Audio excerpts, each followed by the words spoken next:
Chapter 33 The Squire's Bride by P.C. Asbjornsen. Once upon a time there was a rich squire who owned a large farm, and had plenty of silver at the bottom of his chest, and money in the bank besides. But he felt that there was something wanting, for he was a widower. One day the daughter of a neighboring farmer was working for him in the hayfield. The squire saw her, and liked her very much, and as she was the child of poor parents, he thought if he only hinted that he wanted her, she would be ready to marry him at once. So he told her that he had been thinking of getting married again.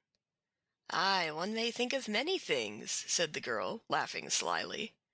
In her opinion, the old fellow ought to be thinking of something that behooved him better than getting married. "Well, you see, I thought that you should be my wife." "No, thank you all the same," said she. "That's not at all likely." The squire was not accustomed to be gainsaid, and the more she refused him, the more determined he was to get her.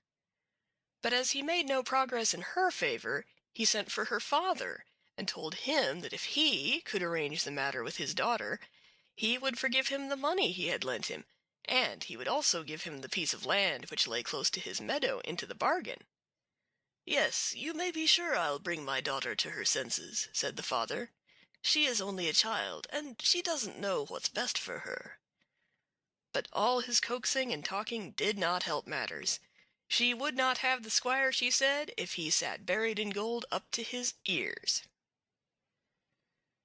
The squire waited day after day, but at last he became so angry and impatient that he told the father, if he expected him to stand by his promise, he would have to put his foot down and settle the matter now, for he would not wait any longer. The man knew no other way out of it but to let the squire get everything ready for the wedding, and when the parson and the wedding guests had arrived, the squire should send for the girl as if she were wanted for some work on the farm. When she arrived, she would have to be married right away, so that she would have no time to think it over. The squire thought this was well and good, and so he began brewing and baking and getting ready for the wedding in grand style. When the guests had arrived, the squire called one of his farm lads, and told him to run down to his neighbor and ask him to send him what he had promised.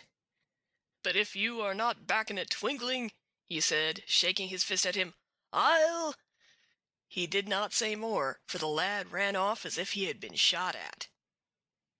"My master has sent me to ask for that you promised him," said the lad, when he got to the neighbor. "But there is no time to be lost, for he is terribly busy today." "Yes, yes, run down into the meadow and take her with you. There she goes," answered the neighbor. The lad ran off, and when he came to the meadow he found the daughter there raking the hay. "I am to fetch what your father has promised my master," said the lad. "Aha!" thought she, "is that what they are up to?" "Ah, indeed," she said. "I suppose it's that little bay mare of ours. You had better go and take her. She stands there tethered on the other side of the pea field," said the girl. The boy jumped on the back of the bay mare and rode home at full gallop. "Have you got her with you?" asked the squire. "She is down at the door," said the lad. "Take her up to the room my mother had," said the squire. "But, master, how can that be managed?" said the lad. "You must just do as I tell you," said the squire.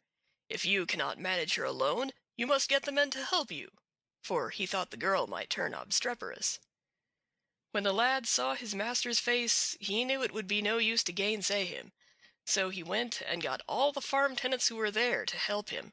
Some pulled at the head and the forelegs of the mare, and others pushed from behind, and at last they got her up the stairs and into the room.